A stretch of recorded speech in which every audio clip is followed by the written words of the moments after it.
Okay, boss heroes, our final conversation today is coming from mail time. I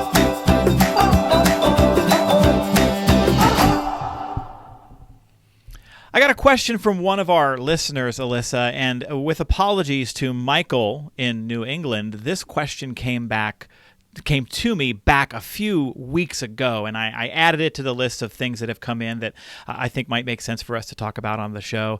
And it just went a little bit longer. I wanted to address his question earlier. And so, Michael, I'm sorry that you may have been waiting for your answer on this. But here's Michael's question. He says, I'm doing everything right, but I have this one employee who, no matter what I do, just seems not to like me. What can I do?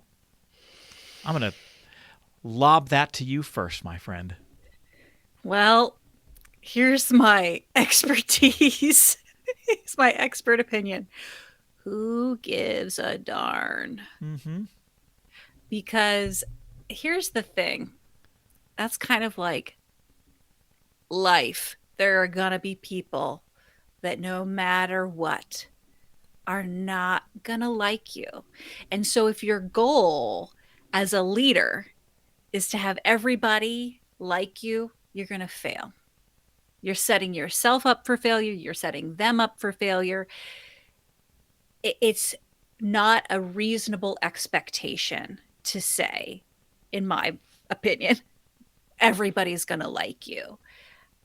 I think what you have to ask yourself, and Michael seems like he's an astute person. He's writing that, he's doing all that he can. If you are leading in the most authentic way and you are accountable to you for your actions, that's all you can do. That is all you can control. You cannot control anything about that individual liking you or how they perceive you.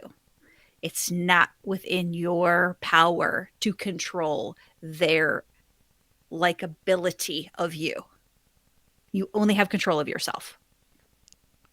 If you Agree, disagree, tell me. If you were a basketball player, that would be a slam dunk.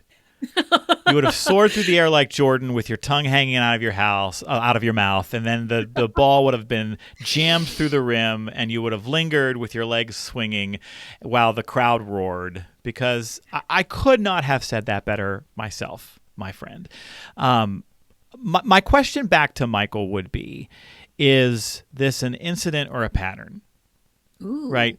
If for the most part over your career as a leader, you've developed sophisticated relationships filled with mutual respect and trust with the people that you've worked with, if you've had friendly, supportive, easy relationships with the people that you have supervised, and along comes one person and it just doesn't click, right? It's just not working.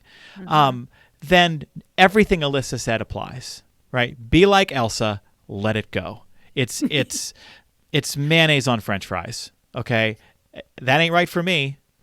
It's right for some people, but that ain't right for me. And so, you may just have that one person on your team who their style, their personality, your style, your personality, it just doesn't go together for them. That is not a failure of leadership. Mm-hmm. Especially if, and Alyssa alluded to this beautifully, if you go to work every day and you genuinely care about your people and you act in such a way that you genuinely do everything to support them, to give them what they need to be their best, and you're constantly checking in with them, you're doing all the right stuff. And if it just doesn't click, it doesn't click. Be like Elsa, let it go. Now, if it's a pattern, right? If it feels like none of my employees like me and this is my third management job, then it's probably time to take an inventory, to do some assessment on your style, your personality, maybe work with a coach. P.S. I know one. There's some work to be done potentially if it's a pattern.